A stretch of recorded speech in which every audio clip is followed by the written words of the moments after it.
তোমরা কি জানো সবচেয়ে বড় মিসকিন কে? সবচেয়ে বড় মিসকিন কে? দরিদ্র কে? সাহাবীরা বলছেন আমরা তো মনে করি যার কাছে অর্থ সম্পদ কম সেই বড় মিসকিন। আল্লাহ রাসূল বলছেন ভুল। শোনো, সবচেয়ে বড় মিসকিন সেই ব্যক্তি যে ব্যক্তি পরকালে অনেক নেকি নিয়ে উঠবে, নামাজ, রোজা, হজ, যাকাত, ওমরা, হজের নেকি, বিশাল বিশাল নেকি।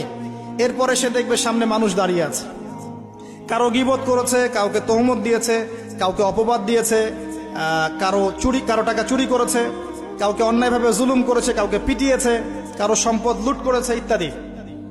তখন আল্লাহ পাক বলবেন শোধ করে দাও।